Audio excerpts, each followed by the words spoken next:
Hey traders, John Fortune here with this week's weekly Forex forecast for the 20th of April to the 24th of April 2020. As always, we're going to start off by looking at the US dollar index and crude oil before running through a number of markets, looking at the key levels of support and resistance in the process. I'm also going to be highlighting some of the targets that we're going to be looking for in this coming week and also for the weeks ahead. So I hope you're having a nice weekend. Let's jump over to the charts and see where the money is this week. As always, we're going to start off by looking at the US dollar index. Now, usually we look at these on a 4-hour chart, and we will be looking at the markets on a 4-hour chart when we go through them. However, we're coming to the daily chart here in the US dollar index because we want to just give a little bit of a longer term view here to assess what's going on in the dollar index. Essentially, we had this big rally to the upside, and whenever we get a big move like this, whenever you get a big 2, 3 or more standard deviation move in the markets, you have to expect a slight contraction. You have to expect price to consolidate and have a little bit of a break before it continues either in the same direction or of course it can reverse. But in this case, why is this important? Well, it's important for two reasons. First and foremost, it's important to know because it means that going into this week, we do not have a clear directional bias on the US dollar as it currently sits. Yes, we would favor a breakout to the upside, but as it stands, we are still just contracting inside this type of wedge pattern. This just means this could continue for another week, another 2 weeks. So as long as this is contracting and as long as we are in this kind of resting period in the markets, we have to go into next week and any future weeks in this condition with a neutral bias on the dollar index. And this means that we are going to be looking at trading the individual markets, the dollar markets, on their own merits, so how they are structured, without a strong bias in the dollar one way or the other. So we can even expect when the dollar is neutral, some currencies to appreciate and go up in value against the dollar, and other currencies to actually depreciate and go down against the dollar in value at the same time. Now, the second reason this is important is because it tells us what kind of market condition we're in overall. When we are in this kind of market condition of the market's contracting, it's kind of consolidating, we want to be more cautious in taking our risk. If you think about two principles of capital preservation and capital allocation, they are essentially principles which run on a sine curve like an oscillator. And what you want to be considering is when the market is trending or the market is clearly directional one way or the other, we want to go into a capital allocation mode. So this could be seen as good market conditions or when the market is trending, let's say. And up here we can have, let's say, when the markets are correcting. Now this can be generally speaking for markets, or this can be for an individual market. It can be for a stock, it can be for anything. But when the market is contracting, we want to be in a capital preservation mode. And when the market is trending, we want to be in more a capital allocation mode. So this tells us we want to be in that kind of mindset, at least until we start to see new breakouts of a kind of cautious approach or preservation of our capital. So really we would be looking in these kind of conditions to be trading less, taking less risk, perhaps taking less trades, etc. So just something we actually go through with our members. I just wanted to share this with you guys so you know when you see these different kinds of moves, you can ask yourselves, where are we? Are we trending? Do we have clear direction or do we not? Because this should affect how you actually allocate money into the market. So the next market we're going to look at is crude oil. Now last week we were looking for a pullback in crude oil to the 21.17 level. We did come back to it and we started to actually break down below it. So we have adjusted this down very slightly to the 20.69. We have not, however, broken the key level here of the 19.12. So as it stands, we would still just be viewing this as a potential inverse head and shoulders pattern. This would change if we come down and we break the 19.120. This will actually be bearish and we will be coming back. We'll probably leave this next week. We'll wait for a pullback and then we'll be looking to trade this move to the downside. As it stands though, because we have not yet actually broken the key level of the 19.120, we are still bullish, but we need to see a reversal first. We will not just go in and buy oil next week. We will need to see a breakout to the upside. Going into next week, therefore, this is an area where we will start to look for a potential rally to the upside, a potential reversal to the upside. If we get a nice reversal in crude oil going into next week and we start to break to the upside without breaking the 19.20, this will be an area we will start to look for potential bullish setups. And we're going to be looking at initiating longs up towards the next key of resistance, the upside and the target set with a 32.84. Now, because this is overall a counter trend move, if you look at oil on the bigger chart, it's actually looking a bit more like this, which potentially be somewhat of a C wave in a bigger down move. You can, if you want to, look for the 2900 level, which is the top over here. And this would be the 1, 2, 3, 4, 5 potential A, B, C potential C wave move up into this area. If you want to be extra cautious, if you want to be a bit more aggressive, you can look for the 3284. But if you want a more conservative target, you can look for the top of the potential A wave here. So the next market we're going to look at is euro dollar. Now you can see on the euro dollar chart, just like the US dollar index, because we had that big move to the upside followed by a kind of wedge shape correction, this kind of contraction, we do not have any movement in the levels here. This is still, and they're quite far apart from the actual price itself because of that initial large amount of volatility. This will of course change in the coming weeks as we start to get some more movements outside of this contraction.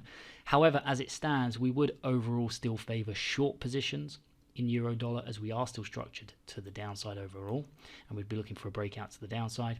So any opportunity to go short in euro dollar next week we will look at. And you can see here already we have to trade this slightly differently to normal because of the large amount of volatility and the fact we're really in between levels here.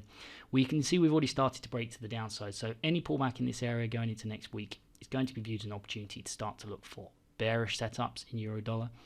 And if we get the right kind of bearish setups in this area, we're going to be looking at initiating shorts down towards the next key of support to the downside and the target set at the 1.0569.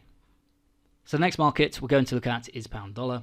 Now we are currently in an uptrend, a near-term uptrend in the pound dollar. Overall we are still positioned to the downside, so you can consider this as a counter trend move in a bigger down move. But we are still looking near term until we start to get a reversal or a break down below the 1.21630. We are focused mainly on bullish setups in pound dollar. So any pullback towards the 1.22530, as we highlighted last week, and we have started to pull back towards this area now, any pullback towards this level is going to be viewed as an opportunity to start to look for bullish setups. And if we get the right kind of bullish setups in this market, we're going to be looking at initiating longs up towards the next key of resistance, the upside and the target set at the 1.2728. So the next market we're going to look at is US dollar yen. Now US dollar yen, like most of the dollar pairs in the last week or so, has not really gone anywhere. We are still overall focused in short positions in US dollar yen, as we are still currently structured to the downside in this market. So very simply put, going into next week, any opportunity to go short in this market, for example, if we continue to correct and we get a breakout in this area, this will be viewed as an opportunity to start to look for bearish setups. And we're going to be looking, if we can get these bearish setups in this market, at initiating shorts down towards the next key of support to the downside and the target set at the 104.62. So the next market we're going to look at is Aussie dollar. Now last week we highlighted the 0.6461 as a target to the upside. We came very close and we started to sell off, although this is great because it's given us a pullback. It's given us an opportunity to start to look for bullish setups up towards the key area of resistance, because as we come closer and closer to these levels, our risk to reward gets worse and worse. So we're getting a nice pullback now towards 0.60750. Again, if we pull all the way back here, it's hard to say because we've had big volatile moves, so we may not be coming all the way back. But any pullback in this area, as we're getting now, is going to be viewed, and the deeper the better, of course, to get better risk to reward. But any pullback in this area is going to be used as an opportunity to start to look for bullish setups. And if we get the right kind of bullish setups in this market, we're going to be looking at initiating longs up towards the next key of resistance, the upside and the target set with a 0.6461. And if we can get a breakthrough here, we're going to be looking up towards the next key of resistance, the upside and target 2 at the 0.6582. So the next market we're going to look at is New Zealand dollar. Now last week we highlighted the 0.59220 as an area to look for a pullback and a reversal bounce to the upside. We did pull back and we did tag this level, and we turned almost to the pip. Actually, we turned within 1/5 of 1 pip at the 0.59220, and we started to bounce to the upside. So very simply put, going into next week, once again, any pullback back towards this level we'd be viewing just as another opportunity to start to look for potential bullish setups. And if we get the right kind of setups in this market, we're going to be looking at initiating longs up towards the next key of resistance, the upside and the target set at the 0.6195. So next market we're going to look at is US dollar Swiss franc. Now very similar to euro dollar, we are just contracting in this kind of wedge pattern, just like the dollar index as well. So we're failing to actually register new highs, we're just contracting inside this pattern. So this is the reason why we're sitting right in between these levels, because we are not actually making high highs or higher lows here. So very simply put, going into next week, we'll be viewing this very similar to euro dollar. In fact, just the complete opposite. We have already started to break out of this potential bull flag, and this breakout to the upside is going to be viewed next week as an opportunity to start, as we start to pull back in this area, to look for potential bullish setups. And if we get the right kind of bullish setups in this market, we're going to be looking at initiating longs up towards the next key area resistance, the upside and the target set at the 0.9959.